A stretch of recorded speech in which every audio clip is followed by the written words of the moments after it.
Okay ဒီမှာရှိတဲ့ menu ကကျွန်တော်တို့ကဒီကောင်းတဲ့မှာဒီမှာရှိတဲ့ menu ကဒါ transparent menu လို့ခေါ်တယ်အောက်က color နဲ့အပေါ်က color နဲ့နော်ဟိုပါပဲရောနေတာနော်သူ banner သက်မရှိဘူးနော်ဒီမှာဝင်လိုက်ရင်ကျွန်တော်တို့အသစ်လုပ်တဲ့ page တွေဝင်လိုက်ဒီမှာအဖြူရောင်ဖြစ်တယ်နော်အဖြူရောင်ဖြစ်တယ်ဒီကောင်းနဲ့မရောဘူးနော်အဲ့လိုမျိုးဖြစ်နော်ဟိုကျွန်တော်တို့လုပ်တဲ့ page တွေအားလုံးကိုတွားကြည့်လိုက်ရင်မှာဆိုကျွန်တော်မန္တလေးကိုတွားကြည့်လိုက်ရင်လည်းမန္တလေးမှာကျွန်တော်အဖြူရောင်ဖြစ်တယ်အဲ့ဒါကိုကျွန်တော်တို့ကပြင်ညင်တယ်ဆိုလို့ရှိရင်ကျွန်တော်တို့ကပြင်လို့ရတယ်နော်ပြင်လို့ရတယ်အဲ့ဒီကောင်ပြင်တာကခဏနေပါအဲ့ဒီကောင်ပြင်တာက dashboard ကိုတွားကြည့်ရင်ဥမာဥပမာဆိုကျွန်တော်တို့မန္တလေးနော်ခုနမန္တလေ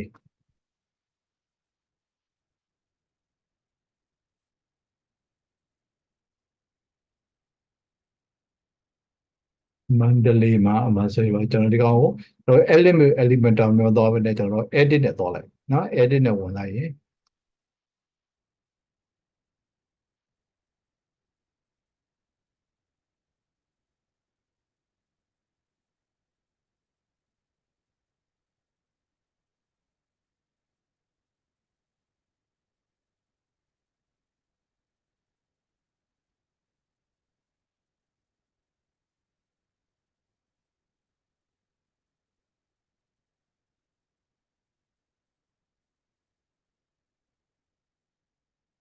refresh ကတော်တော်ကြာလာပဲ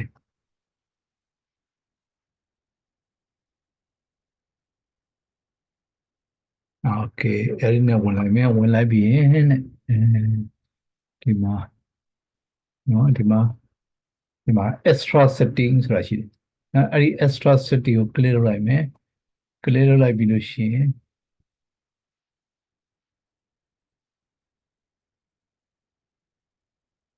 extra settings advanced settings transparent header ဒီမှာနော် advanced header ရောက်မှာ enable လို့ပြောလိုက် transparent header enable လို့ပြောလိုက်နော် return post ဒါပြောလိုက်မယ်ပြောလိုက်ပြီးရင်ကျွန်တော် update လုပ်လိုက် okay update လုပ်လိုက်မယ်ဒါဆိုရင်ကျွန်တော်တို့က update လုပ်ဒါဆိုရင်ကျွန်တော်တို့ဒီမှာokay မြန်မာ division ကိုပြန်သွားမယ်မြန်မာ division ရောက်လာပြီအဲ့ဒီမှာကျွန်တော်တို့ကမန္တလေးကိုသွားကြည့်လိုက်မယ်တွေ့လားနော်ဒီ menu ရဲ့ background ကဟိုအဖြူအောင်သီးသန့်ပင်တာမဟုတ်တော့ဘူးသူကဒီပုံပေါ်မှာရောသွားတာပေါ့နော်ကိုကဘာလိုချင်တာဟောမှမဟုတ်ပြီးတော့အဲ့လိုပြောင်းလို့ရတယ်ဟိုမှာတနင်္သာရီဆိုလို့ရှိရင်လည်းတနင်္သာရီကိုပြောင်းနေတယ်ဆိုဒီကောင်ကဒီ elementor ထဲမှာမရှိဘူးအဲ့ကြတော့ကျွန်တော်တို့ကဘာလုပ်အောင်လဲဆိုတော့ dashboard ကိုအရင်ပြန်သွားရမယ်ပြောပါ dashboard ကပြောပါ okay dashboard ကပြောင်းသွားပြီခုနကဝင်လိုက်တော့နော် okay ဒီမှာလေးခဏထားလိုက်မယ်ဒီမှာ dashboard ကိုသွားလိုက်မယ် dashboard က pages all pages ကိုသွားမယ်ဆိုကြပါတော့မှာတနင်္သာရီကို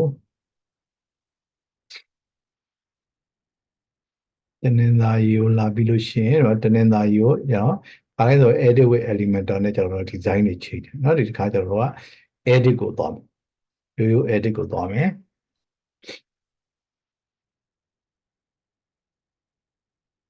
ရိုး edit သွားရင်ဒါကျွန်တော်တို့ WordPress ရဲ့ original edit WordPress ရဲ့ original editor ကိုရောက်သွားတယ်ပေါ့ဗျာ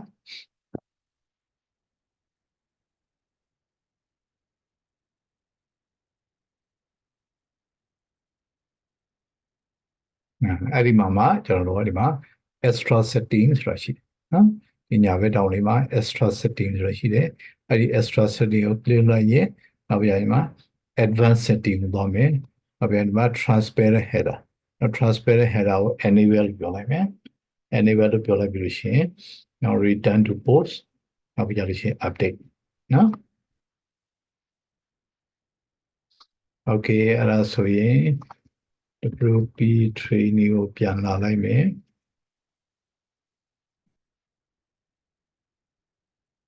okay မြန်မာ division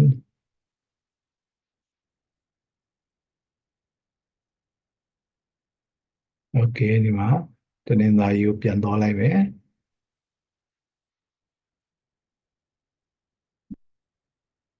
ဒီမှာနော်ဒီမှာဟိုက menu ကကျွန်တော်တို့ original color original ဒီ background ပေါ်မှာ background ပေါ်မှာ transparent ဖြစ်သွားပြီเนาะအရင်လိုမျိုးနောက်ကနေအဖြူအောင်မရှိတော့နောက်ကိုဘယ်လိုထားခြင်းလို့မဟုတ်ဘူးတူကြဘူးဒါမျိုးကျွန်တော်တို့ကရောပြီးထားတယ်ဆိုရင်လည်းကိုယ့်ရဲ့ menu ကပေါ်အောင်ကိုယ့်ရဲ့ဟိုကဒီ coloring ကိုနည်းနည်းလေးပြောင်းဖို့လိုပေါ့เนาะ coloring ကိုပြောင်းဖို့လိုအဲ့တခုလို့ရှိเนาะ okay ကဲဒီဟာကိုကျွန်တော်တို့ဒီလောက်ပဲထားခဲ့ကြတော့ဗျာထားခဲ့ကြပြီးရင်ကျွန်တော်တို့ခဏဒီ photo editing ကိုသွားကြည့်အောင်ကျွန်တော် shop page တွေကိုမလုပ်ခင်မှာ photo editing ကိုကျွန်တော်တို့video လေးအတူတူကြည့်ကြည့်အောင်နော် video လေးအတူတူကြည့်အောင် video လေးအတူကြည့်ကြည့်ပြီးတော့ကျွန်တော်လုပ်ကြည့်အောင်နော်အဲ့ဒါကျွန်တော်ရင် stop share လုပ်လိုက်အောင် stop share လုပ်ပြီးလို့ရှိရင် share screen မှာ share sound မှာထည့်ပေးလိုက်နော် share sound မှာထည့်ပေးလိုက်အဲ့ဒီမှာကျွန်တော်တို့ကဘယ်မှာလဲဆိုတော့ကျွန်တော် youtube.com မှာကျွန်တော်သုံးတဲ့ application ဒီမှာတော့ photo editing မှာနာမည်အကြီးဆုံးကတော့ photo editing မှာနာမည်အကြီးဆုံးကတော့ကျွန်တော်တို့ကဟိုပါပဲဗျ Photoshop ပဲเนาะ Adobe Photoshop ပဲဒါပေမဲ့ Adobe Photoshop ကတော့ monthly pay ရတယ်ဗျဈေးကြီးတယ်เนาะဈေးကြီးတယ် monthly charge ပေးရတယ်เนาะအဲ့ဒါကြောင့်မို့ကိုကတကယ်တော့ professional ကိုကပုံနေအများကြီးကိုက editing လုပ်မယ်ဘာညာဆိုရင်တော့တတ်ပါတယ်เนาะကျွန်တော်တို့ဟာ website တခုတကယ် professionally လုပ်တော့မယ်เนาะကျွန်တော်တို့ကပုံနေအများကြီး editing လုပ်မယ်ဘာညာဆိုရင်တော့တတ်ပါတယ်အမကိုသုံးတော့တစ်လားနှစ်လားသုံးလားဖြစ်စေเนาะဟို subscribe လုပ်ပြီးလို့ရှိရင် monthly ပေးပြီးတော့သုံးရင်တတ်ပါတယ်เนาะအဲ့ဒါလိုမဟုတ်ဘဲနဲ့ကိုကbudget ဝါဖြစ်ချင်တယ်budget ချွေချင်တယ်ဒီကောင်းတယ်ပေါ့နော်ကောင်းတယ် budget လို့ချေချင်တယ် free version လိုက်ရှာမယ် free လုပ်လို့ရတဲ့ app ကိုလိုက်ရှာမယ်ဆိုလို့ရှိရင်ကျွန်တော်တွေ့တာတော့ဒီကောင်ကတော်တော်ကောင်းတယ်အခုကျွန်တော်သုံးနေတာဒီကောင်သုံးနော်ဒီ GIMP GIMP ဆိုတာရှိတယ်နော် GIMP ဆိုတဲ့ဟိုပါရှိတယ်နော်ဟိုပါ We'll get into how software ရှိတယ်နော်ဒီ software တော်တော်လေးကောင်းတယ်အဲ့ကြကျွန်တော်ဒီ GIMP ရဲ့ဒါ initial tutorial ပေါ့နော် tutorial တွေ GIMP tutorial တွေအများကြီးရှိပါတယ်tutorial တွေအများကြီးရှိတယ်အဲ့ထက်ကဒီကောင်လေးကတော့အခုကျွန်တော်ကြည့်ကြည့်တာဒီကောင်လေးကတော့တော်တော်အဆင်ပြေတယ်အဲ့ကြကျွန်တော်ဒီကောင်လေးကိုကျွန်တော်တို့ install လုပ်ပြီးတော့ကျွန်တော်တို့စမ်းကြည့်အောင်နော်ဒီကောင်ကနော် half an hour video half an hour ဒီမဲ့လုပ်စရာတွေတော့အများကြီးပဲတော့သေချာလုပ်မယ်ဆိုလို့ရှိရင်အချိန်တော်တော်ကြာတယ်အဲ့ကြကျွန်တော်ပြီးသလောက်ခဏ go through လုပ်တာပေါ့ကျန်တဲ့အပိုင်းကိုဒီ video ကိုကြည့်ပြီးလို့ရှိရင်ကိုဘာကိုလုပ်လို့ရပါတယ်နော်ကိုဘာကိုဆက်ပြီးလုပ်ကြပါလို့ assignment ပေးတယ်မယ်ကြိုပြီးတော့အဲ့ဒါကြတော့ကျွန်တော်ဒီ video ရဲ့ link ကိုကျွန်တော်ဒီထဲမှာ chat ထဲမှာကျွန်တော်ထည့်ပေးလိုက်မယ်နော်ဒီ video link ကို chat ထဲမှာထည့်ပေးလိုက်မယ် YouTube ဟိုထဲမှာလည်းကျွန်တော်တို့ဒီထဲမှာလည်းဒီထဲမှာပဲထည့်ပေးလိုက်မယ်ပေါ့ဗျာဒီပါလဲတာကျွန်တော်တို့photo editing software tutorial video ဆိုကျွန်တော်ထည့်တာနော်အဲ့ဒါကိုအခုတော့ကျွန်တော်တို့ရသလောက်ကိုကျွန်တော်တို့တူတူလုပ်ပြတာပေါ့နော်တူတူလုပ်ပြတာအဲ့ကြတော့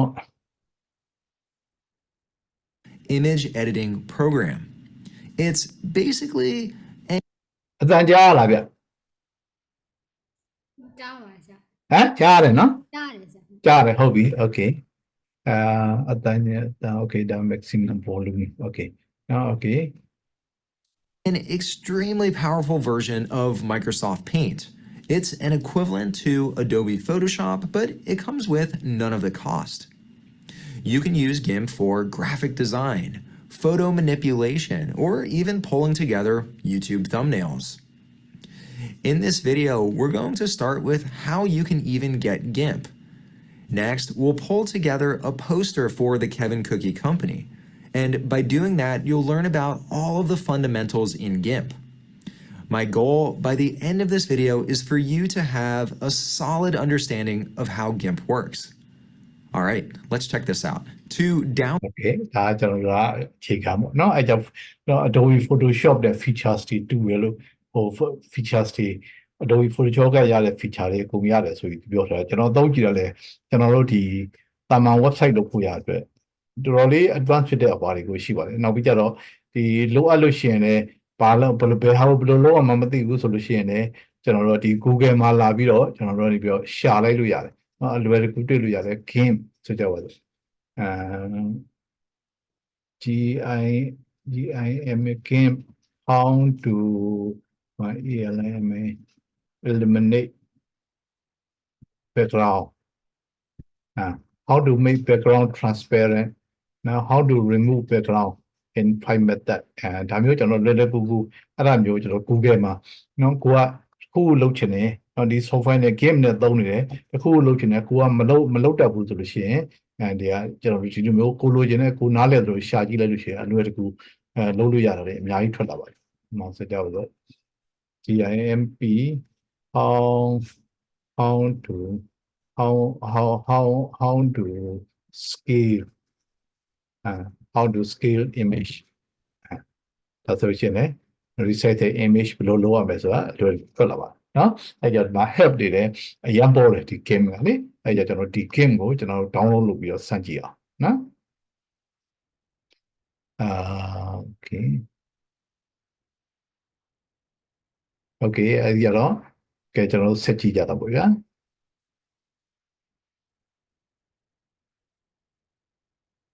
download GIMP, simply head to အခု the website. အခုဗီဒီယိုပြောတာရောကျွန်တော်ပြောတဲ့အတိုင်းကိုနှစ်ခုစလုံးကြားတယ်နော်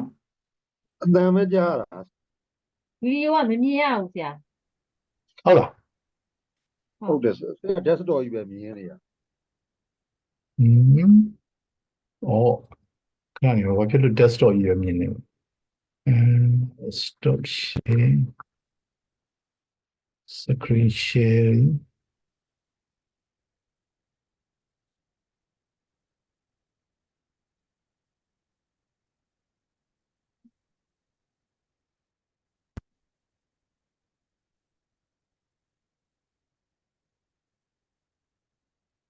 Website gimp.org. I've also included a link right up above. အခုရောကြားအမြင်ရောမြင်ရလားဗျာအခုရော မရပါဘူးဆရာ မြင်ရပြီနော်ကြားလည်းကြားရပြီနော် ဟုတ်ကဲ့ပါ အကုန်ရ ကြားလိုက်ကြရတယ် ကျွန်တော်အတန်လည်းရပြီနော် ဟုတ် အ ရ ကုန် ပါ ကုန်ရပါပြီခင်ဗျာအကုန်ရ ကိုရပါပြီ okay okay sorry ခုန click တစ်ခုပြုမိတယ် okay အစကနေကျွန်တော်တို့ပြန်သွားလိုက်တော့နော်အဲ့ဒါဆိုရင် Today, I want to show you how you can use GIMP.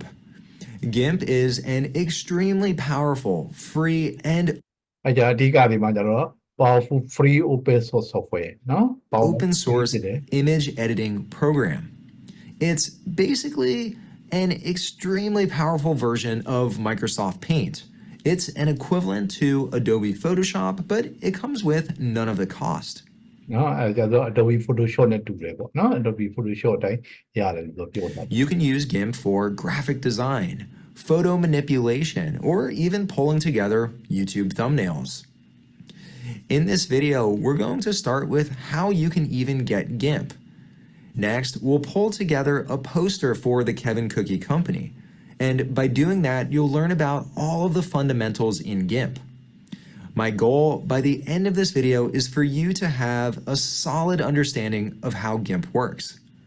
All right, let's check this out. To download GIMP, simply head to the website. okay ကျွန်တော်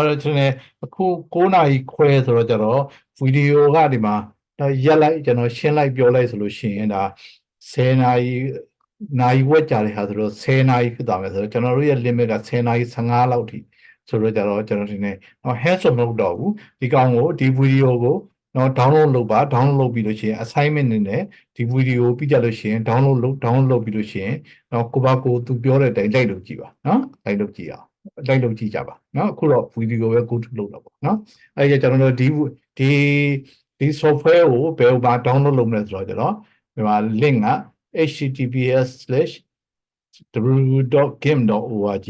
နော်ဒီမှာ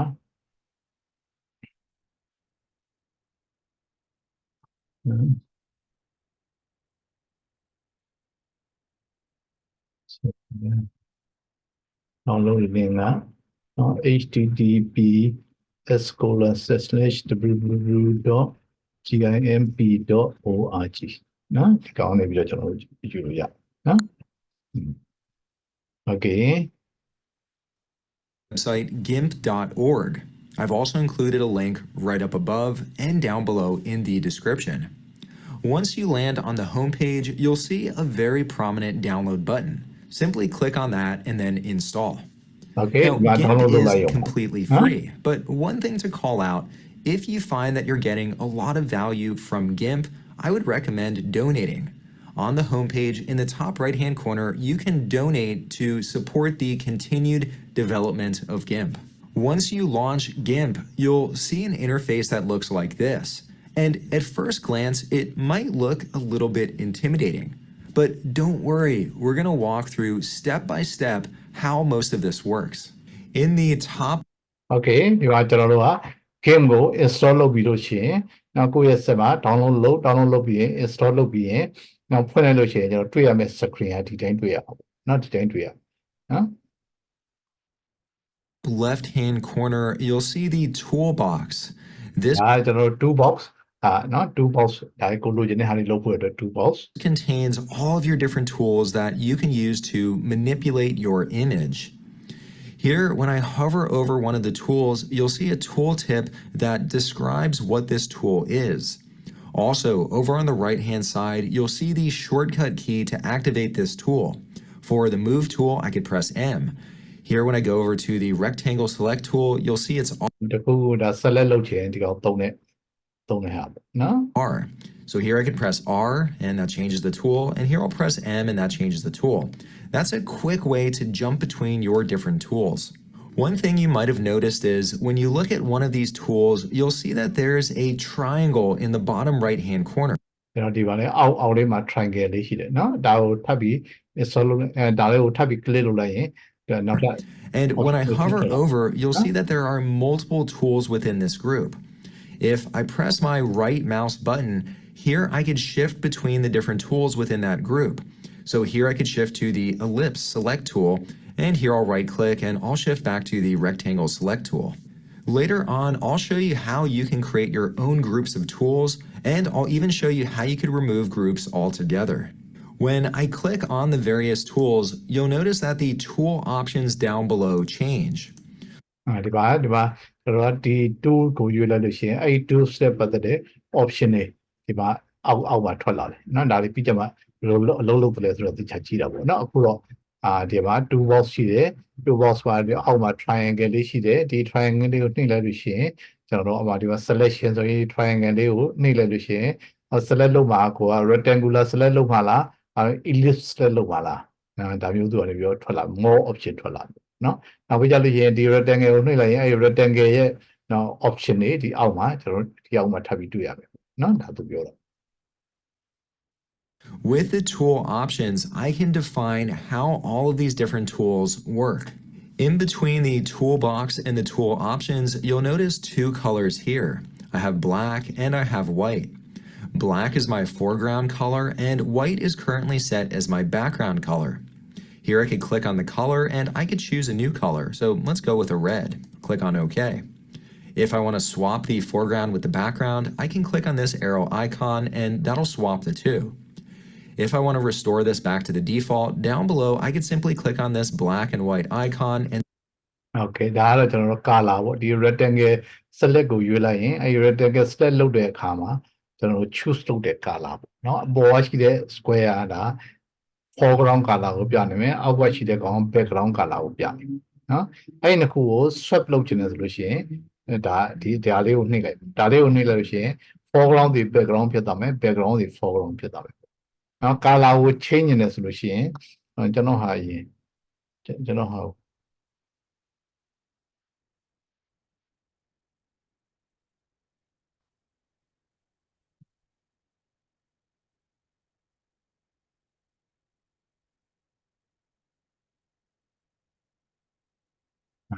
ဒီမှာ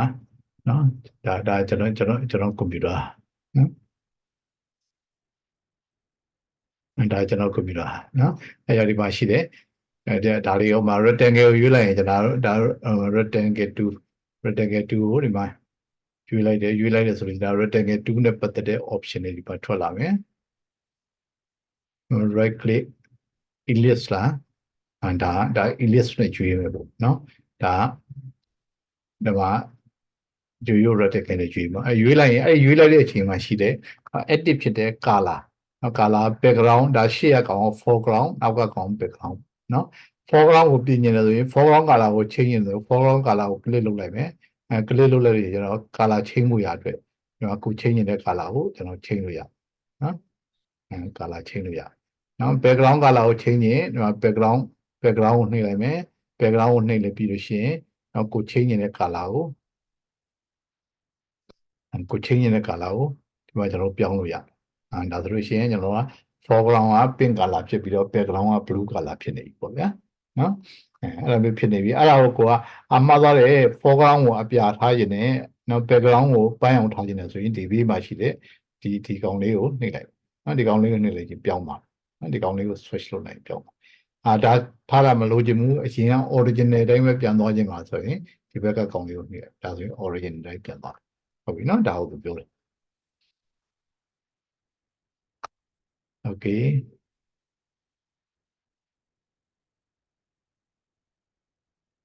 and that'll restore it back to the original set. With GIMP, you can configure the interface to your liking. Here with my toolbox and the options, I'll click on this line right here and I can expand it or I can contract it. I could set this to the exact dimensions that I like. Over on the right-hand side, I see a collection of tabs that help me work faster. Here I see all of my brushes, and I could jump into any one of these brushes. I also have patterns, fonts, and all of the history. If I click on this icon over here, I can add additional tabs. Let's say, for instance, I want to work with gradients. Here I'll add the gradients tab, and here I could very quickly choose a gradient. If I no longer နော်ဒီကောင်ကကျွန်တော်တို့ကokay ဒီမှာကျွန်တော်တို့ကဒီကောင်ကိုပြောတာနော်ဒီကောင်ဒီဘက်မှာကျွန်တော်တို့က tab တွေရှိတယ်ဒီ tab ကိုနှိပ်လို့ရှိရင်ဒီမှာကျွန်တော်ဒီ tab တွေရှိတယ် select အဲဒီမှာ tab တွေရှိတယ် okay ဒီ tab menu ကိုပြောတာနော်ဒီ tab မှာဆိုလို့ရှိရင်ဒါဆိုလို့ရှိရင်ဒီ brush တွေအောက်ပိုင်းညာရေးထဲမှာကျွန်တော်တို့က color တွေလုပ်တဲ့ပါကိုယ့်ရဲ့ brush style ကိုကျွန်တော်တို့ရွေးလို့ရနော်ကိုယ့်ရဲ့ brush style ကိုရွေးလို့ရတယ်နော်အဲ့လိုပေါ့ဘူးဒီမှာဒီမှာဟိုဟာတွေpattern တွေရွေးခြင်းနဲ့နော်ဒါမှမဟုတ်ရင်ဒီမှာ font တွေပြောင်းခြင်းနဲ့ဒီမှာ font ပြောင်းလို့ရတယ်ဒီမှာကဒါ image တွေဒါ document history ဒါကိုဘာလုပ်တယ်လဲဆိုတော့ပေါ့နော်ကိုလုပ်ခဲ့တဲ့ document history ကိုနောက်ပိုင်း robot တွေဘာတွေပြန်လုပ်ချင်လုပ်လို့ရတယ်နော်ဒါကျွန်တော်တို့က tab တွေနော် tab တွေနော်ဒီ tab တွေကိုကျွန်တော်တို့ကဒီမှာဒီကောင်လေးနဲ့ကျွန်တော်တို့နေပြီးတော့ဒီဘေးမှာဘာလေးရှိဒီဘေးနဲ့အကျဉ်းကျယ်ချဲ့လို့ရတယ်ဒီဟာဘက်က tool box ကိုလည်းအဲ့လိုပဲဘာလေးရှိတယ်ဒီဘာလေးနဲ့ကျွန်တော်တို့အကျဉ်းကျယ်ချဲ့လို့ရတယ်နော်ဒါကျွန်တော်တို့ working area ပေါ့ဗျာနောက်ပြီးတခါလဲဒီမှာလဲကျွန်တော်တို့က layer တွေနော် layer တွေနဲ့ပတ်သက်တဲ့ option တွေဒီမှာရှိတယ်နော် layer တွေရှိတယ်နောက်ပြီးရင် layer တွေဘယ်လိုလုပ်တယ်လို့ကြည့်အောင်နော် channel တွေပတ်နော် layer တွေဘယ်လိုလုပ်တယ်အဓိကတော့ layer ပေါ့နော် layer တွေဘယ်လိုလုပ်တယ်ဆိုတော့ပြီးကြရင်ကျွန်တော်တို့ကြည့်နော်အဲ့ဒီကြတော့ okay longer want this tab open, I can click on this once again, and here I'll select Close Tab. Along with opening and closing tabs, here I can drag one of these tabs out, and I can move it into its own separate window. Here I'll close it again. Down below, I have some additional tabs here for layers, channels, and paths, and later on we'll get into how you can use some of these. And also down below, here I can also customize the tabs that I have available in this section. Next, we're going to look at the menus across the top. Up on top, you have your file menu, and this is where you could do things like open, save, or print out your image. You also have the edit menu, and this is where you could do things like undo or redo or cut, copy, paste. Next to that, we have the selection menu, and this is where you work with selections. Later on, we'll get into how this works. You also have the view menu. This is where you could adjust the magnification. You could turn on or off grids. This menu does not affect the image itself. It's simply how you view the image. Next to view, we have the image menu, and this is where you can make changes to your image. You could create a duplicate copy. You could scale your image, so if you want it larger, smaller. You can make transformations like rotate the image. Next to that, we have the layer menu, and we're going to work extensively with layers today. The easiest way to think of a layer is it's like a stack of slides, and when you look through them, you see a composite of all of their contents. You'll have the first slide on top and the last slide at the bottom. And if that doesn't make that much sense yet, don't worry, we'll get into how it works. Next, we have the colors menu, and this is where you can adjust the colors of your image. We also have the tools menu, and this is where we can select all of the different tools that are available in our toolbox. So it's just another way of getting to that same set of tools. Next to tools, we have the filter. The 2 ပါနေပြီးတော့တစ်ခုချင်းရွေးတာနဲ့ဒီ tools ကနေပြီးရွေးတာနဲ့အတူတူပဲပေါ့နော် menu နဲ့ဒီက shortcut နဲ့ခေါ်တာ menu, and this is where you can apply different creative effects to your image. Very effective. We also have windows, and this is where you could adjust all of the different dialogues and docs that are visible on your screen. And last, we also have the help menu. You've probably noticed that. Okay, အဲ့ဒါဆိုရင်ကျွန်တော်တို့ကခုသူပြောသွားတယ်ပြန်ကြည့်လိုက်ရင်ဒီမှာကျွန်တော်ကြည့်လိုက်ရင်အဓိကဒီမှာဒီဘက်မှာကျွန်တော် shortcut ရှိတယ်နော် toolbars menu ရှိတယ်နောက်ပြီးကြရင်ဒီဘက်မှာ tab တွေရှိတယ်နော် tab တွေဖွင့်လို့ရတယ် color တွေပါလေဟို brush တွေပါလေ change နေတယ်ဒါမှမဟုတ်လို့ရှိရင်ဒီမှာဟိုပါလေဘာလဲ pattern တွေပါလေ change နေတယ် font တွေပါလေ change နေတယ်ဆိုရင်ဒီဘက်မှာကျွန်တော်တို့ tab တွေရှိတယ်နော်ဒီ tab တွေကိုကိုယ့်ဘာကိုယ်လည်းဟိုပါလုပ်လို့ရတယ်ထပ်ပြီးထည့်လို့လည်းရတယ်နောက်ပြီး layer တွေကို change နေဒီဘက်မှာ layer တွေကိုဒီ layer နဲ့ပတ်သက်တဲ့ tag တွေလည်းရှိတယ်နော်နောက်ပြီးကျွန်တော် menu တွေရှိတယ် file menu edit menu select menu view menu image တွေလို့ image နဲ့ပတ်သက်တဲ့ menu နောက် layer တွေနဲ့ပတ်သက်တဲ့ menu color တွေနဲ့ပတ်သက်တဲ့ menu special tool တွေနဲ့ပတ်သက်တဲ့ menu နောက်ပြီး filter နောက် filter နဲ့ပတ်သက်တဲ့ menu နောက်ကျွန်မကြည့်မယ်နော်ဘာလဲဆိုတော့ filter နဲ့ပတ်သက်တဲ့ menu နော်ဒါတွေအဲ့တော့ဒီမှာနောက်ပြီး windows ရှိမယ်နော်အဲ့ဒီကောင်လေးရှိမယ်နော် okay ဒါအဓိကသူပြောတာဒါဒီကျွန်တော်တို့ရဲ့ဒီ working ဒီ system မှာရှိတဲ့ element ဟိုတွေပေါ့ဟို element တွေပေါ့နော်ဒီမှာtoolbar ရှိမယ် menu ရှိမယ် tabs တွေရှိမယ်နော်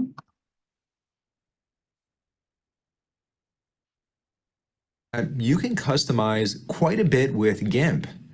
Next, we're going to look at how you could customize just about the entire experience to fit your style of working. Currently, I have everything contained within one window in GIMP, butဒီဟာကျွန်တော် original layout ဒီ original layout ကိုမကြိုက်ဘူးဟာကိုကဟိုပေါ့ကို working style မှာမူတည်ပြီးတော့ဒီ layout ကိုပြောင်းနေတယ်ဆိုရင်လည်းပြောင်းလို့ရပါတယ်နော် can also have all of these docs appear as separate windows. Here I'll click on the Windows menu and I'll turn off single window mode. And here now you see I have multiple windows with the experience. I'll go back to single window mode. There are a lot more customizations that we can make. I'll go up to the Edit menu and down here let's click into Preferences. You'll see that there are many different preferences that we can adjust. I'm going to just hit on some of the major options. Right here under Theme, you can select whether you want a dark theme, and that's currently the default. But here I could switch into a light theme. I'll go back to the dark theme. I could also choose different icon themes, and here you see that it's currently set to symbolic, but here I could change it to color icons. So if you prefer that, you can change it. I'll go back to ဒါတွေကတော့ဒီအခုရှိတဲ့ဒီ working desktop ကိုနော် customize ကိုလိုချင်တဲ့ပုံစံမျိုးဘယ်လို customize လုပ်မလဲဆိုတော့ပြောတာပေါ့နော်တိတ်အရေးမကြီးသေးပါဘူး Right here I could also adjust the toolbox and what tools appear within the toolbox. Here for example I could turn off the move group and you'll notice that it disappears from my toolbox. Here too you'll see that everything is currently within a group. I could move different items between groups, or even I could turn off groups altogether. So here I see all of my tools just in one view. I'm going to leave it set to the default, and for now, this is all I'm going to change. Here, I'll click on OK. With all of that now out of the way, let's design a poster for the Kevin Cookie Company. First, we're going to create a new ဒါကတော့ခုနကတော့ဒီ system မှာရှိတဲ့ element တွေ session တွေကိုသူကနေရှင်းပြတော့တာအခုတော့သူက demo လုပ်ပြမယ်ကျွန်တော်တို့တကယ် editing ဘယ်လိုလုပ်မလဲဆိုတာကိုသူစပြီးတော့ပြောပြတော့မယ်နော် demonstration လုပ်ပြတော့မယ်လုပ်ပြမှာခုနပြောတဲ့ဒီ cookie company ရဲ့ကျွန်တော် poster လေးကိုနော်အဲ့တော့သူကိုလိုချင်တဲ့ပုံစံလေးရအောင်ဘယ်လို design လုပ်မလဲဆိုတော့စပြီးပြောပြမယ်New file. Let's go up to the File menu and then select New. Within the New dialog, right up on top, I can start from a template, and you could even create your own templates. Here I see many different options, and the GIMP developers have a pretty good sense of humor. Here there's even a template for toilet paper, if that's what you fancy. Here I'll go back. Now, I want to create a poster today for the Kevin Cookie Company. So I'm going to create an 8 by 10 inch poster. Right here, I could change the unit of measurement. It's currently set to pixels, but here I'll change it to inches. Right over here, I'll type in 8 for the width, and here I'll type in 10 for the height. အဲ့ကြကျွန်တော်တို့ကဒီကတော့အဓိကတော့ concept ကကျွန်တော်တို့ကဒီမှာရှိတဲ့နော်ဟို measurement ကိုကျွန်တော်တို့က unit ကိုပြောင်းလို့ရတယ်။မှာအဓိကတော့ inches ပြောင်းမလားနော် inches ထားမလား number of pixel ထားမလားအဲ့ကျွန်တော်တို့ကဒီ computer ပေါ်မှာ screen ကို screen ပေါ်မှာပေါ်မဲ့ picture ကို editing လုပ်နေဆိုရင်ကျွန်တော် pixel နဲ့ထားတာပိုကောင်းတာပေါ့ဗျာ pixel နဲ့ထားအဲ့ကြ pixel ကိုဘာ pixel ထားမလဲဘယ်လောက် pixel width ဒီကောင် width ပေါ့နော် height ဒီကောင် height ပေါ့နော် width height ဘယ်လောက် pixel ထားမလဲဆိုတာတော့ကျွန်တော် screen design ကိုယ့်ရဲ့ screen size စီမှာမူတည်ပြီးတော့ပေါ်နေပြီးတော့မှန်းပြီးထားလို့ရမှာဥပမာဆိုကြပါတော့ဒီ computer မှာဆိုလို့ရှိရင်ဒီ computer မှာဆိုလို့ရှိရင်ကျွန်တော် screen တစ်ခုချိန်ထားတယ်ကျွန်တော်ရဲ့ notebook screen ရဲ့နောက်ဒီကအပေါ် monitor ကြီးရဲ့အခုကျွန်တော် share လုပ်ထားတာ monitor ကြီးပေါ့နော်ဒီမှာ right click လုပ်လိုက်မယ်ဒီမှာနော် display setting လို့ကြည့်လိုက်ရင် display setting လို့ကြည့်ရင်ကျွန်တော်မှာဒီမှာနော် setting နှစ်ခုရှိတယ်ဒီမှာ1နဲ့2နဲ့နော်1နဲ့2နဲ့အဲ့ဒီမှာဒီပါ resolution ဒီမှာကျွန်တော်ရဲ့2ဒီ screen ကြီးက screen အကြီး screen အကြီးက1920 to 1080အဲ့ကြများသောအားဖြင့် screen size တွေကကျွန်တော်မှာ1920 to 1080 now 1680 to 1050အဲ့ကြ1680 900 1440 900စသဖြင့်နော် site တွေအမျိုးမျိုးရှိတယ်နော် site တွေမျိုးမျိုးရှိတယ်ဆိုကြကိုကကိုယ့်ရဲ့ဒီ picture ဒီ most likely ကျွန်တော်တို့ကscreen အကြီးတွေမှာကျွန်တော်တို့က run မယ်စိတ်ကူးရင်နော်ခုနကနော်ခုနကကျွန်တော်တို့ဒီခုနပြောလိုက်ခုနကကျွန်တော်တို့ဒီမှာကျွန်တော်တို့ကခုန file new လို့ပြောလိုက်ရင် new file ကျွန်တော်တို့စပြီးတော့နော် file တစ်ခုစပြီး edit လုပ်မယ်ဆိုရင်နော် pixel ဒီကျွန်တော်တို့ကအမှဆိုကြပါစို့ကျွန်တော်တို့ဟာလမ်းဘေးမှာရှိတဲ့ကျွန်တော်တို့ဟာတခါ screen အကြီးတွေကျွန်တော်တို့ special ကျွန်တော်တို့ကနေပြီးတော့ slide show တွေ create လုပ်ချင်တယ်အဲ့ဒါဆိုရင်ကျွန်တော်တို့ဟာဒီ television screen ရဲ့နော် pixel ဒီ size ဒီဘယ်လောက်ရှိသလဲဆိုတာကျွန်တော်တို့အရင်လေ့လာနော်အရင်လေ့လာအဲ့လိုမဟုတ်ဘဲနဲ့ကျွန်တော်တို့တယ်လီဖုန်းပေါ်မှာကျွန်တော်တို့ရဲ့ application တွေဒီဒီပုံဒီတယ်လီဖုန်းပေါ်မှာအဓိကပေါ်ခြင်းနေဆိုရင်ကျွန်တော်တယ်လီဖုန်းရဲ့ resolution ကိုကျွန်တော်တို့အရင်ဆုံးgeneral ပေါ့ဗျာ general resolution ကိုကျွန်တော်တို့ကအဓိကထားပြီးကြည့်ရအဲ့လိုမျိုး screen များသောအားဖြင့် screen computer screen မှာပေါ်ခြင်းနေဆိုရင်များသောအားဖြင့် computer screen မှာဆိုရင်တော့1920 to 1080ဒါဆိုရင်ဒါတော်တော်ကြီးတဲ့ screen တစ်ခုပေါ့တော်တော်ကြီးတဲ့ resolution ကောင်းတဲ့ screen တစ်ခုပေါ့ပြောလို့ရတော့နော်ခုနက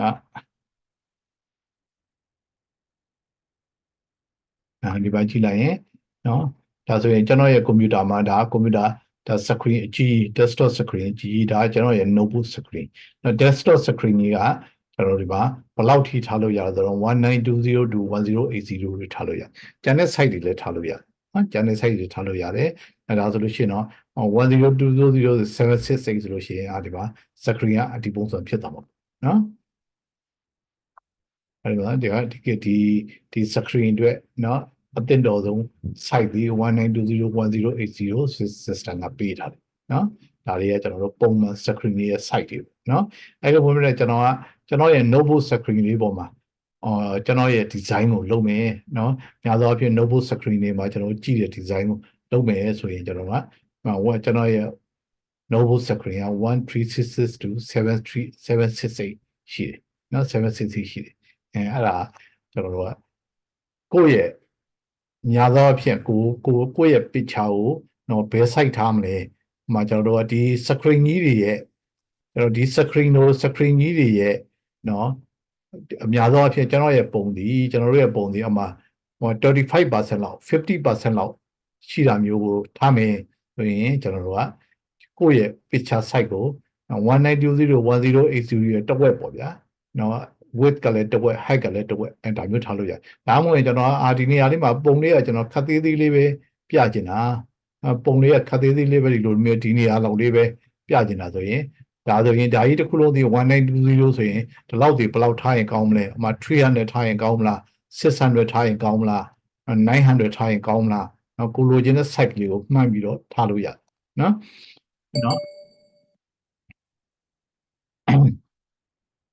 ကိုလိုချင်တဲ့ site လေးကိုမှန်းပြီးတော့ထားလို့ရတယ်နော် site ဒီတိတ်မကြီးလွန်းတာမသေးလွန်းတာကိုယ့်ရဲ့ image site ကိုတော့မကြီးလွန်းတာမသေးလွန်းတာကိုရွေးဖို့လိုတယ်ဘာကြောင့်ဆိုတော့ကျတော့တိတ်ပြီးကြီးလွန်းနေဆိုရင်နော်ကိုကလောဘကြီးပြီးတော့ငါ resolution ကောင်းကောင်းနဲ့ပုံကြီးကြီးထားမယ်နောက်ပြီးကျမှချုပ်ပြီးယူမယ်ဆိုအဲ့လိုလုပ်ရင်ဘာဖြစ်လဲဆိုတော့ကိုယ့်ရဲ့ပုံတွေကို online ကနေပြီးတော့ display လုပ်တဲ့အခါမှာနော် light speed ပေါ်မှာမူတည်ပြီးတော့ပုံတွေလှုပ်တာဟာအရန်ကြာနေတယ်နော်တခါလေလို့ရှိရင်တွေ့မှာပါနော်ပုံကသေးလုံးလို့ရှိရင်လည်းခုနကဥပမာဆိုကြပါစို့ခုနမတ်တန်လုပ်တဲ့ပုံတွေဆိုရင်ပုံလေးတွေကသူ Google ချလာတဲ့ပုံလေးတွေက resolution နည်းတဲ့အတွက်ချဲ့လိုက်တဲ့အခါမှာ screen ပုံမြင်နဲ့ blur ဖြစ်သွားတယ်ဒါပုံက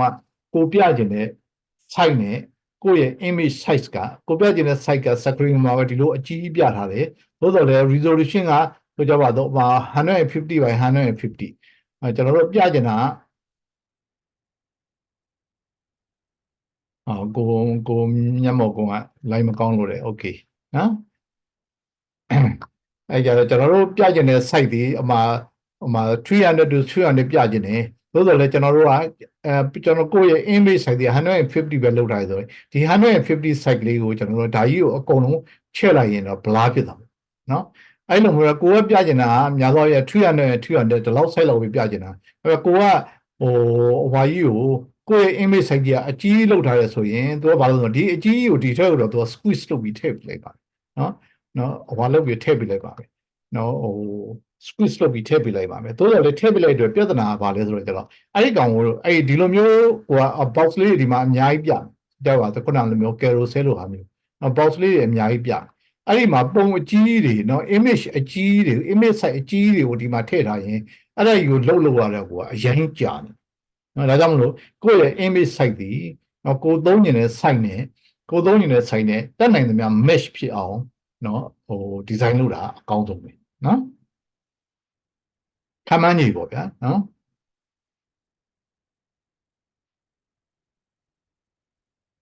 โอเคကဲ follow လို့ရလားဗျာအဆင်ပြေလား ရပါတယ်ဗျာ ရတယ်နော်โอเคအဲ့ဆိုရင်ကျွန်တော်တို့ဗီဒီယိုပြန်သွားမယ်โอเคဒါဆိုရင်ကျွန်တော်တို့ကနော်တကယ်လို့အဲ့ဒီမှာခုနပြောတာကျွန်တော်တို့ကဒီမှာခုန pixel screen ပေါ်မှာကိုကscreen ပေါ်မှာပြကျင်တဲ့ image ကိုက design လုပ်နေတယ်ဆိုလို့ရှိရင်ကိုကနော် pixel နဲ့တော့မဟုတ်အဲ့ဒီလိုမျိုးပဲကျွန်တော်တို့ဆိုကြပါစို့ကျွန်တော်ဘယ်နာကြီးဥမာဆိုကြပါစို့အပြင်မှာကပ်ဖို့ရအတွက်ဘယ်နာကြီး design လုပ်ချင်တယ်နော်ဘယ်နာကြီး design လုပ်ပေးပါကျွန်တော်ရဲ့ဘယ်နာကြီးကတော့ဘယ်နှလက်မရှိမလဲဆိုကြပါစို့6ပေ3ပေဘယ်နာကြီးကျွန်တော်တို့ကနေပြီးတော့design လုပ်ပေးပါသတ်ဖြင့်poster ကြီး design လုပ်ပေးပါဒါမျိုးလုပ်လာရဆိုလို့ရှိရင်ကျွန်တော်တို့ကဒီမှာကျွန်တော်တို့ inches ဒါမှမဟုတ် feet နဲ့ကျွန်တော်တို့ကနေပြီးတော့ ဒီပါလေဒီကောင်ကိုကျွန်တော်တို့ဒီ measurement ကိုကျွန်တော်တို့ measurement unit ကိုကျွန်တော်တို့ပြောင်းအောင်ပေါ့နော် And if you want to follow along, feel free to. Right down here, I could also look at advanced options. I could set things like the resolution, the color space. I could even set what I want the default fill to be. Here I'll just set it to the background color, which is currently set to white. This all looks good, so I'll click on OK. I now have my new image open, and right up here above my image, you'll see that this shows me a thumbnail of what my file looks like. Here I could close the file, and if I have multiple files open, I would see them across the top here. Before we start adding content to our post, ကျွန်တော်တို့ကဒီမှာ design လုပ်လို့ရှိရင်ကျွန်တော်တို့က file တွေအများကြီးเนาะကျွန်တော်တို့ image တွေအများကြီးကိုယူပြီးတော့ကျွန်တော်တို့က design လုပ်တာဖြစ်နေတယ်เนาะဒါကြောင့်မလို့ဒီမှာ image တွေ image link ခုကိုကျွန်တော်တို့ယူပြီးတော့ဒီထဲမှာအထက်ပေါ့လေ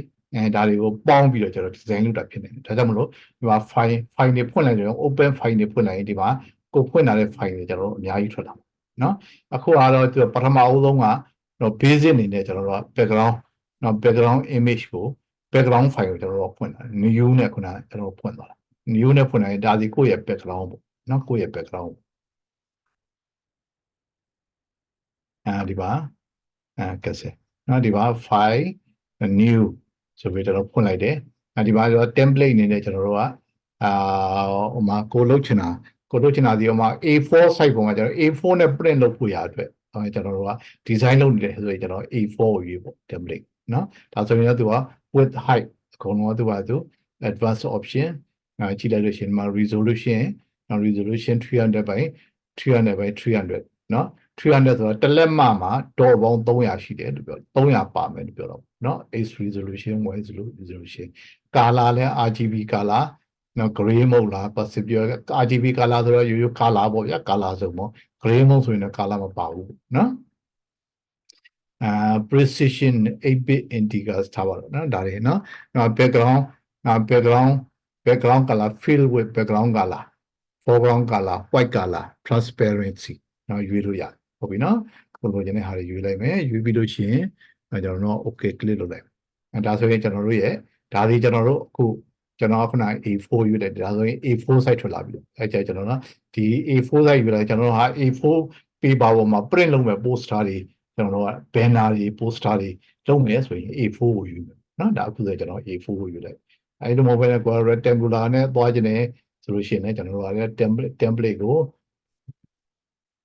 template ကိုဒီ rectangular ဖြစ်အောင်ကျွန်တော်တို့ business card တွေbusiness card တွေရ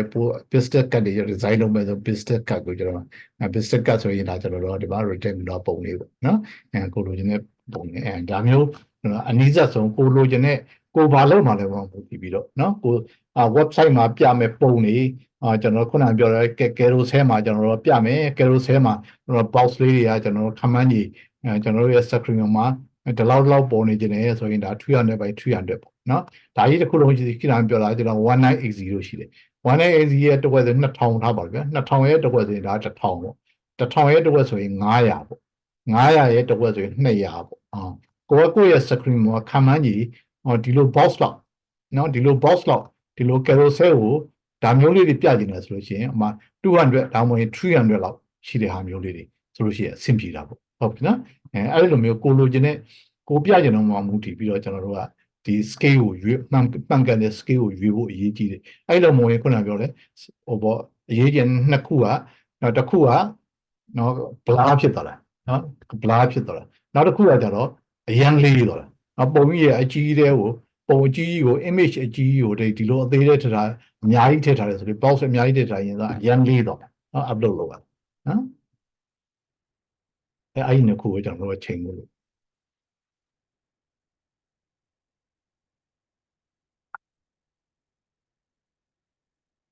Alright, supplement. A good practice is to save it. Once again, let's go over to the File menu, and here I'll click on Save As. Within the Save As dialog, here I'll give my image the name Kevin Cookie Company Poster.xcf. So what is XCF? This is GIMP's native file format, and it'll preserve things like the layers and other aspects of your work. So this way, if you want to come back later and continue working on your image, it'll make it easier. And later on, we'll look at how you can export your image as a JPEG, a PNG, or a GIF. ဒီမှာကျွန်တော်တို့က save လုပ်တာကျွန်တော်တို့ဟိုပေါ့နှစ်ခုရှိတယ်เนาะခုနပြောသလိုဒီမှာ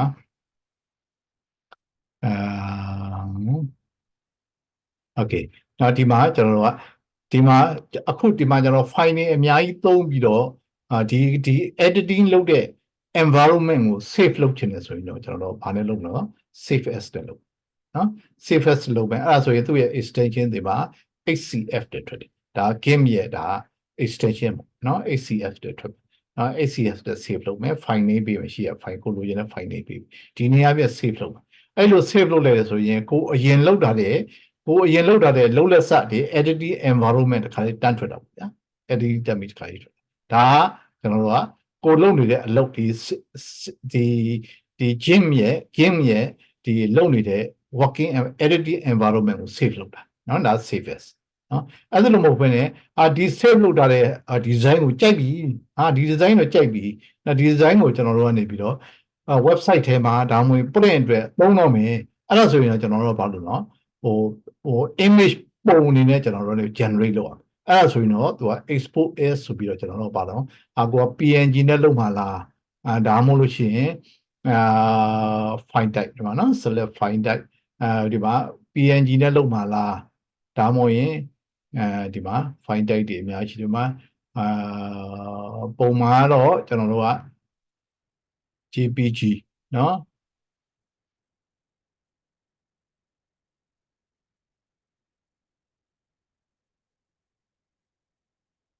GIF ရှိမယ်နော် AVIF ရှိမယ်အဲ့တော့ JPG နော် JPEG image ပုံမှန်တော့ကျွန်တော်တို့ JPEG image နဲ့ကျွန်တော်တို့သိညာတာများတယ်နော် JPEG ပဲနောက်ပိုင်းအခုကတော့ JPG နဲ့သိညာများတယ်နောက်ပြီးခုနပြောတဲ့PNG နဲ့လည်း image format PNG format နဲ့လည်းအသုံးများပါတယ်နော် PNG format နဲ့သုံးတယ် PDF နော် PNG format နဲ့သုံးတယ်ဒါ PDF format နဲ့ PDF နဲ့သုံးရင်သုံးလို့ရတယ်နော် PPM image ဘာလဲမသိဘူးနော်အဓိကကတော့ကျွန်တော် PDF နဲ့သုံးမလားဒါမှမဟုတ်ရင် PNG format နဲ့သုံးမလားအဓိကနော် JPG format နဲ့သုံးမလားဒါဒီအသုံးများတဲ့ format သုံးခုပေါ့နော်အဲ့ဒါဆိုရင်ကျွန်တော်တို့ကဒီနည်းနဲ့ကျွန်တော်တို့ export လုပ်ပြီးတော့သင်ရတယ်ဒါဆိုရင်ကျွန်တော်တို့ဒီ design လုပ်ပြီးသားပုံကိုကိုယ့်ရဲ့ website တောင်ဝင် print out ထုတ်မယ်ဆိုရင် export as နဲ့ကျွန်တော်တို့နေပြီးတော့ကျွန်တော်သိတဲ့ကျွန်တော်တို့လုပ်ထားတဲ့ပုံကိုသိရဟုတ်ပြီနော်အဲ့လိုမဟုတ်ဘဲနဲ့ကိုလုပ်တဲ့ environment ဒီ working environment ကိုသိနေတယ်ဆိုရင်ကျွန်တော် save as နဲ့သိရနော် save as နဲ့သိရနော်အဲ့ဒါမှဒီ working environment တမ်းပြီးထွက်လာဟုတ်ပြီနော်အဲ့ဒါ save လုပ်နေ2မျိုးရှိတယ်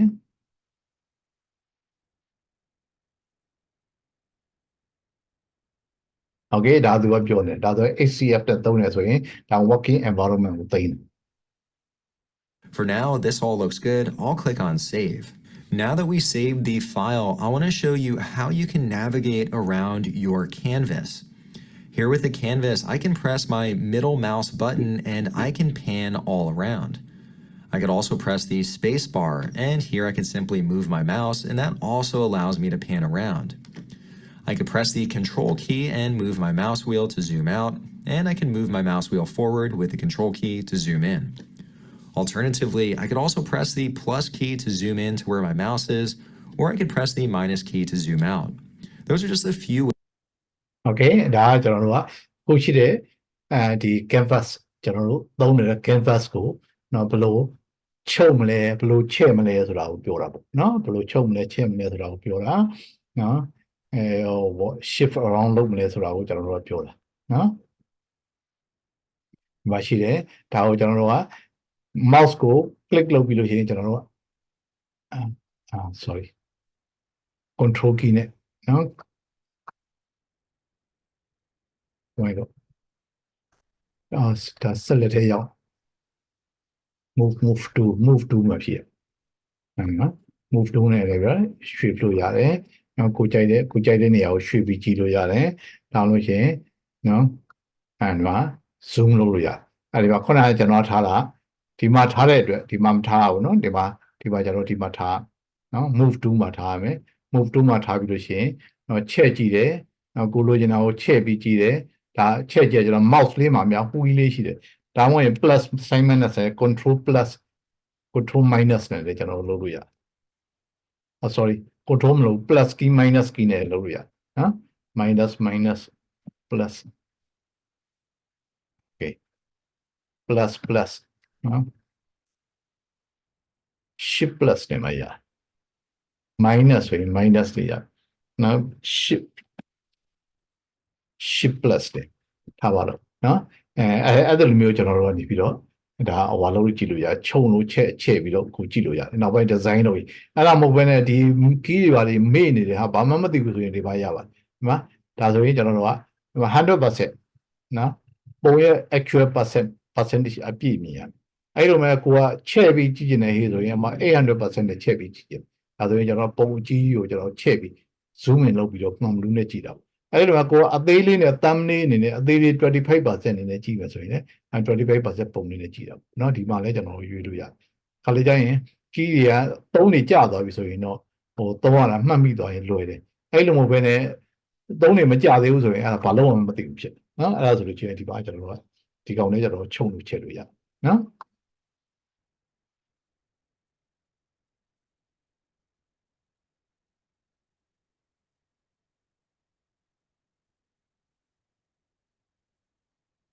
ways that you can move around your image. If you'd like to follow along today, I've included some sample image files right up above and also down below in the description. This way you can အဲ့ကြတော့အခုဒီကောင်းတာကတော့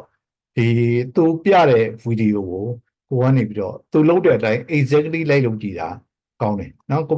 လုပ်တဲ့ပုံတွေနဲ့ကိုကြိုက်တဲ့ပုံတွေနဲ့ကိုအရင်လုပ်တယ်ဆိုလို့ရှိရင်ကျွန်တော်တို့ကကိုရှုပ်ကုန်တယ်နော်ရှုပ်ကုန်တယ်အဲ့ကြတော့သူကသူ့ရဲ့အဟွာတွေကိုဗီဒီယိုတွေကိုသူ့ရဲ့အဟွာတွေကိုသူလုပ်တဲ့ပုံတွေကို exercise ပုံတွေကိုအပေါ်အောက်မှာတင်ထားတယ်ကျွန်တော် link မှာကျွန်တော်တင်ထားတယ်နော်ပြန်ပါမယ် right above လို့ပြောတယ်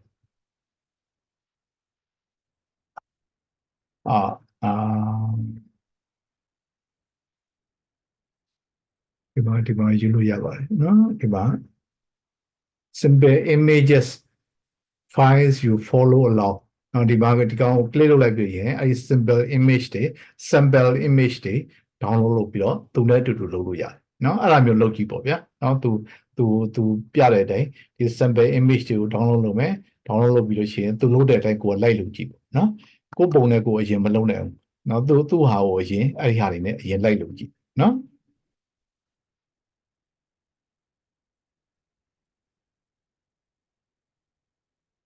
do exactly what you see me doing. Here I have all of my sample images, all drag into ဒီမှာ simple image ၄ခုပေးထားတယ်เนาะအဲ့ဒါကိုကိုက download လုပ်ပြီးရင် directory တစ်ခုထဲမှာထည့်လိုက်เนาะထည့်လိုက်ပြီးလို့ရှိရင်ကိုသူလို့တဲ့အတိုင်းပဲဒီမှာဟိုဟာလေးဖွင့်ပြီးလို့ရှိရင် structure ဟိုဟာလေးexplorer လေးဖွင့်ပြီးရင်အဲ့ဒီပုံတွေကဘာ drag လုပ်ပြီးတော့ဒီထဲကိုအရင်ထည့်လိုက်เนาะ drag လုပ်ပြီးဒီမှာထည့်လိုက် drop them into GIMP. Here, I get a prompt asking me if I want to convert the images to the GIMP color profile. Let's click on Convert. I can now see that GIMP added all of my images to the canvas. Also, over on the right-hand side, I can see that it created a new layer for each one of my images. image တွေကိုခဏ image တွေကိုသူဆွဲပြီးတော့ခဏ drag လုပ်ပြီးတော့ထည့်လိုက်တဲ့အခါမှာအဲ့ဒီခုန directory မှာရှိတဲ့ image တွေအကုန်ဝင်လာအဲ့ image တွေဒီမှာသူlayer နဲ့သူဝင်လာနော်သူ layer ဒါကျိုး original background ဒါကျွန်တော်တို့ခုန new ဆိုပြီး background ဒီအဖြူအောင်ဒါ canvas နေနေပေါ့ကျွန်တော်တို့ဟိုပကြီးဆွဲလို့ရှိရင်ဟို background canvas ရှိဘာမှမထားသေးပဲ canvas ရှိတယ်လို့ပေါ့ဒါကျွန်တော်က basic background အဲ့ဒီ background ပေါ်မှာကျွန်တော်တို့အခုဒါကျွန်တော်တို့သူပေးတဲ့ဟိုဘာတွေကို picture တွေကိုကျွန်တော်တို့တောင်းဆွဲထည့်လိုက်တာပေါ့ဆွဲထည့်လိုက်လို့ရင်သူ့ layer နဲ့သူထွက်လာအကုန်ရောပြီးထွက်မလာဘူးเนาะသူ့ layer နဲ့သူထွက်လာ Here are the stack of cookies. That's the topmost layer, and I also see it on the top of the list over here. So what is a layer? Layers allow you to work on items independently from one another. Here, I could hide different layers. So let's say I want to hide the stack of cookies. Here, I'll click on the eye icon, and the stack of cookies disappeared. Here, the Kevin Cookie Company logo is next, and I could hide that layer. Here, I'll hide the next layer, and here we're back to the canvas or the white background. Here, I could click on each one again and Okay အဲကြတော့သူက concept ကကျွန်တော်တို့အမှားဆိုကြပါစို့ဒီအခုသူဒီ picture ကိုသူကနေပြီးလုတ်တော့မယ်ဆိုလို့ရှိရင်သူကဒီ design တစ်ခုလုပ်တော့မယ်ဒီ design ကိုတော့မလုပ်နဲ့ဆိုတော့ကြတော့ဒီ background ရှိတယ်နောက်ပြီးရင်ဒီမှာခုနပြောတယ်ဒီ baking နောက် baking လုပ်နေတဲ့ background ရှိတယ်နောက်ပြီးရင် logo ရှိမယ်နောက်ပြီး cookie ပုံလေးတစ်ပုံရှိမယ်နောက်ပြီးရင်ဒီမှာခဏလေးနော်ကျွန်တော်သွားလိုက်တာကောင်းပါကျွန်တော် download လုပ်ထားပြီ okay download လုပ်ကြတယ်cookie ပုံလေးတစ်ပုံရှိတယ်နောက်ပြီးကြလို့ရဒီပါဒီအဝါပုံပါ KCC logo ကြီးရှိတယ်နောက်ဒီအဝါတိရစ္ဆာန်ရုပ်ကြီးရှိတယ်ဝုန်းရုပ်ကြီးရှိတယ်ဒီပုံတွေအကုန်ဒီ image တွေအကုန်ပေါင်းပြီးတော့သူက design တစ်ခုလုပ်ဥပမာဆိုကြပါစို့ကျွန်တော်တို့ဗမာပြည်မှာဆိုကြတော့ဗမာပြည်နဲ့ our division ဆိုပြီးတော့ကျွန်တော်တို့အမှာ design လုပ်မယ်ဆိုပါစို့ဥပမာဆိုရကျွန်တော်တို့စိတ်ကူကမြန်မာပြည်မြေပုံကြီးရှိမယ်မြန်မာပြည်နောက်ပြီးကြလို့ရှိရင်ကချင်ပြည်နယ်ကရင်ပြည်နယ်ကယားပြည်နယ်ဒါလေးတွေကိုကျွန်တော်တို့စက်ဝိုင်းလေးတွေနဲ့ဒါမှမဟုတ်ရင်ပုံလေးတွေနဲ့သူ့နေရာနဲ့သူပြကျင်တယ်ဆိုရင်ကျွန်တော်တို့မှာအဲ့လိုမျိုး image တွေအများကြီးရှိမှာပေါ့ဗျာအဲ့ဒီ image တွေအများကြီးကိုစုပြီးလို့ရှိရင်ကျွန်တော်တို့ကိုလိုချင်တဲ့ design တစ်ခုကို create လုပ်ဟုတ်ပြီနော်အဲ့လိုမျိုးဆိုလို့ရှိရင်ကျွန်တော် image တွေအများကြီးကိုစုပြီးတော့ဒါ design တစ်ခုလုပ်တာပေါ့ဒါဆိုရင်အဲ့လိုမျိုးလုပ်ရင်သူကဒီမှာ each image ကိုသူကနေပြီး layer တစ်ခုနေနဲ့သူကနေပြီးပေးလိုက်အဲ့ကြတော့ each image ကို layer တစ်ခုနေနဲ့ပေးလိုက်တဲ့အတွက်ဒီမှာအဲ့ဒီ image တွေကို each layer တစ်ခုကိုဒီပုံကိုဒီနေရာပေါ်ခြင်းနဲ့ဒီနေရာပေါ်ခြင်းသူကရွှေ့လို့ရတယ်အသေးကြီး site ပြောင်းခြင်းနဲ့ပြောင်းလို့ရတယ် color ပြောင်းခြင်းနဲ့ပြောင်းလို့ရတယ် editing လုပ်ခြင်းနဲ့လုပ်လို့ရတယ်စသဖြင့်နော်အဲ့လိုမျိုးသူကနေပြီးတော့ independently လုပ်လို့ရတဲ့အတွက်ဒီကောင် layer ဟာ input ကိုအသုံးကြတယ်နော် layer ဟာ input ကိုအသုံးကြတယ်အဲ့ဒီမှာကျွန်တော်တို့ကအခုဒီမှာခုနကသူပြောသလိုမျိုး layer ကိုတစ်ခုချင်းသူကပေါ်ခြင်းလဲအကုန်ပေါ်ခြင်းလဲရတယ်ဒါမှမဟုတ်ရင် hide လုပ်ထားပြီးတော့ကို focus လုပ်ပြီးတော့အမှပြောဆိုကျွန်တော်တို့ကဒီ logo လေးပဲကျွန်တော်အရင်စပြီးတော့ color တွေချိန်မယ် edit တွေလုပ်မယ်စသဖြင့်ပေါ့ touch up တွေလုပ်မယ်ဒါမျိုးစိတ်ကူးတယ်ဆိုရင်ကျန်တဲ့ဟာတွေကိုအကုန်ဖျောက်ထားပြီးတော့ဒါလေးတစ်ခုတည်းကျွန်တော်တို့နေပြီးတော့ပေါ်ထားပြီးတော့ကျွန်တော်တို့လုပ်လို့ရတယ်ဟောဒါကိုပြောတာနော် and I can show each layer once again. See? Let's say I want to work with just one particular layer. Let's say the logo. I could press the Shift key and then once again click on the eye icon, and this will be the only layer. Okay. So Shift နှိပ်လိုက်ပြီးတော့ရင်ဒါကိုနှိပ်လိုက်လို့ရှိရင် Shift နှိပ်ပြီးလို့ရှိရင်ဒီ layer တစ်ခုကိုနှိပ်လိုက်လို့ရှိရင်ကျန်တဲ့ layer တွေအကုန်ပျောက်သွားပြီးတော့ဒီမှာကို edit လုပ်ချင်တဲ့စိတ်ဝင်စားတဲ့ layer လေးတစ်ခုပဲဒီမှာအရင်ထွက်လာနော်ဒါဆိုရင်ကျွန်တော်တို့ဒီ layer ကိုကျွန်တော်တို့ကရင်စပြီးတော့အလုပ်လုပ်ပဲနော် layer visible. You'll notice that there's a checkerbox background behind the logo. This means that it's a transparent background. To show ဒီလိုမျိုး square လေးနဲ့ checkerbox လေးနဲ့ကျွန်တော်တို့ checkerbox လေးစီနဲ့ background မှာဖြစ်နေရဆိုရင်ဒါဒီ transparent layer လို့ပြောတယ်နော်ဒီ area တွေ transparent ဖြစ်နေတယ်လို့ပြောတယ်နော်သူတို့က color မပါဘူး transparent ဖြစ်နေတယ်လို့ပြောတယ် all my layers again. Once again, I'll press the Shift key and click on the eye icon, and here I can see everything. I also have a few different settings related to layers. I could choose how I want to combine the different layers. I could choose the transparency or the opacity. So here with the stack of cookies, here if I lower the opacity, you'll see that it's semi-transparent and I can see what's behind it. Here I'll increase it again. I could also lock different elements. Here, for example, I could lock the pixels, the size and the position. Opacity ဆိုတာကျွန်တော်တို့က transparent ဖြစ်တယ်ပြောနော် transparent မှာဖြစ်ချင်မှု 100% ဆိုလို့ရှိရင်100% original အတိုင်းပဲဆိုရင် opacity ကို 100% ထား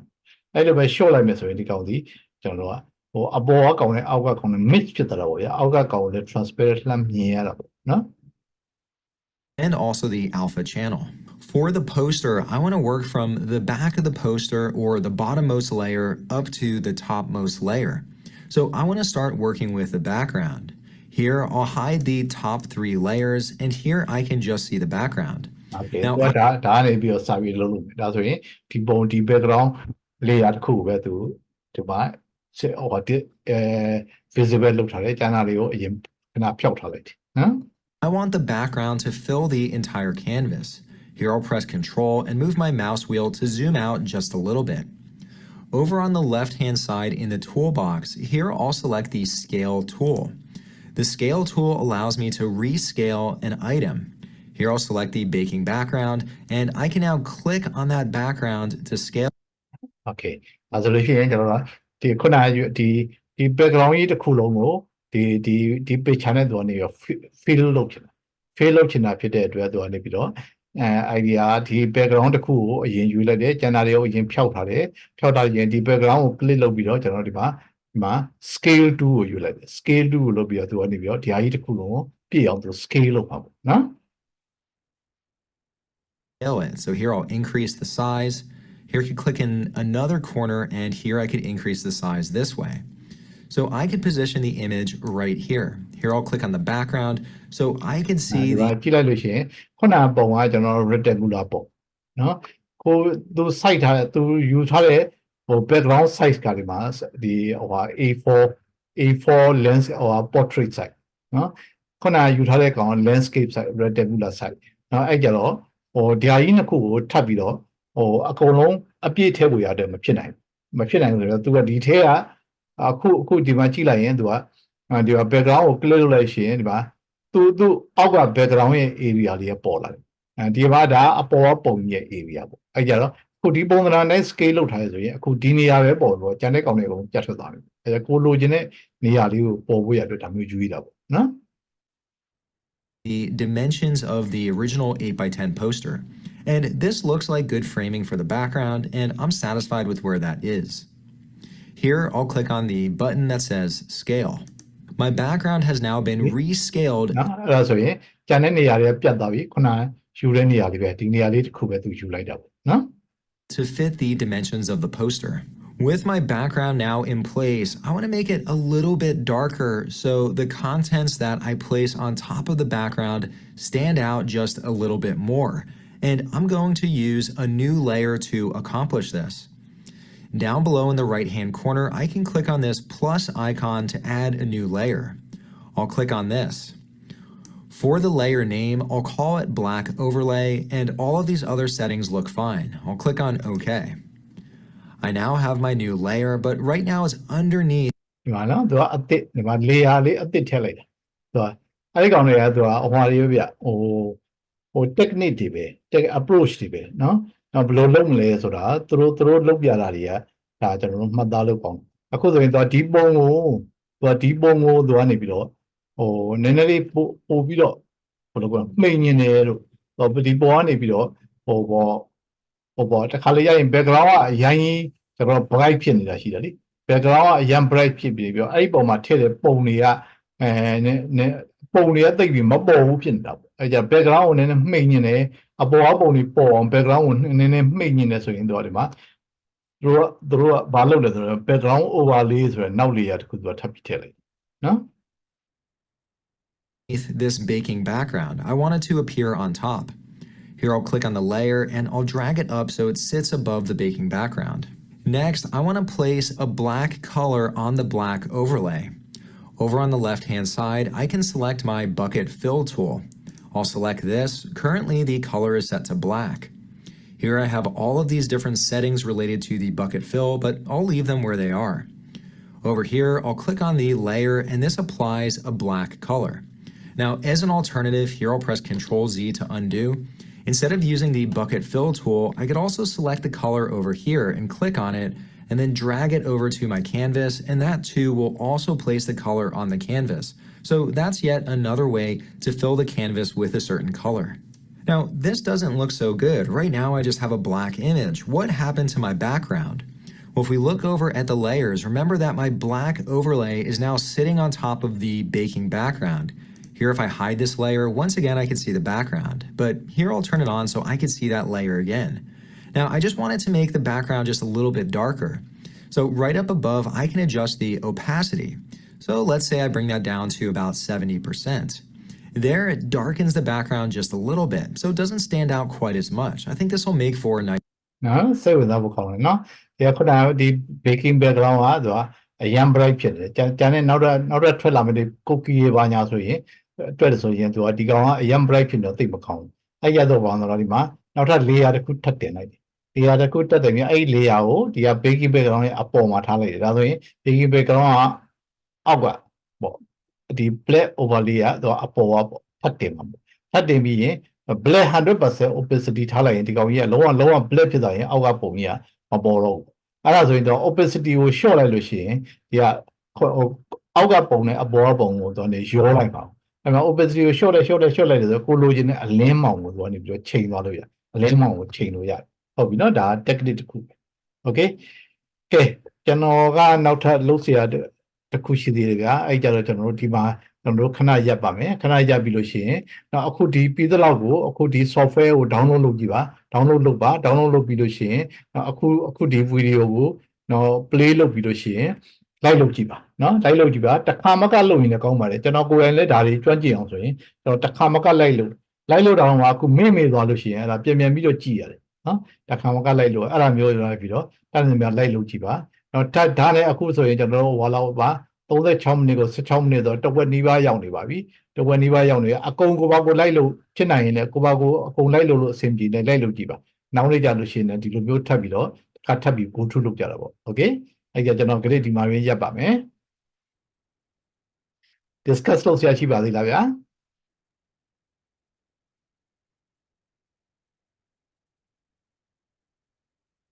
hello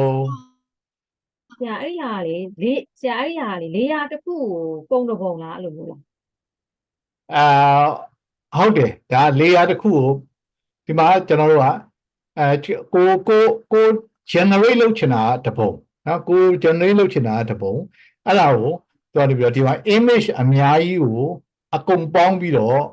တစ်ခုနဲ့တစ်ခု overlay လုပ်ပြီးတော့အကုန်ပေါင်းပြီးတော့ကိုထုတ်ချင်တဲ့ပုံတစ်ပုံထုတ်တာပေါ့ဗျာဘောပေါက်လားဟုတ်ကဲ့ဒီက layer တစ်ခုအပုံတစ်ပုံဒီမှာ cookie ပုံလေးဒီမှာ cookie ပုံနောက်ဒီမှာ logo ပုံဒီမှာနောက်ထပ် stack of cookie ပုံတစ်ပုံအဲ့ဒါဒီမှာပုံလေး one layer ကိုတစ်ပုံနော်အဲ့ဒါမျိုးတွေကိုနောက်ပြီးရင်စုပြီးတော့ဒီမှာ integrated ပုံတစ်ပုံလောက်တာပေါ့ဟုတ်ကဲ့နော် okay နောက်တစ်ပတ်ကြာနောက်အခုလာမယ့်ဟောကြလို့ရှိရင်ခနေ့ကပါလားခနေ့ကြာသာပတိနေ့နော်ကြာသာပတိနေ့ဆိုတော့နောက်တစ်ပတ်အင်္ဂါနေ့ကြာလို့ရှိရင်ကျွန်တော်တို့ဒါလေးကိုအင်္ဂါကနေပြီးတော့ကြာသာပတိကနေအင်္ဂါဆိုအချိန်တော်တော်ရပါတယ်ဒါလေးကိုကိုပါကိုထပ်ပြီးတော့ကိုသူပြောတဲ့အတိုင်းလိုက်လုပ်ကြည့်ပါနော်လိုက်လုပ်ကြည့်မှပို့သဘောပေါက်ပါဟုတ်ပြီနော်အဲ့ဒီနေ့ကျရင်အင်္ဂါနေ့ကျရင်ထပ်ပြီးကို channel အပိုင်းကိုဆက်ပြီးကိုထုတ်လုပ်တော့ပေါ့ဒီအပိုင်းလေးကိုလည်းနည်းနည်းကိုထုတ်လုပ်ပြီ okay ဟုတ်ကဲ့ okay ကဲအားလုံး good night ပါဗျာ good night ပါဆရာကျေးဇူးပါဆရာokay good night ဆရာအဲ့ recording လေးပို့ပေးအောင်နော် okay ပို့ပေးမယ်နော်ကျွန်တော်ဟုတ်ကဲ့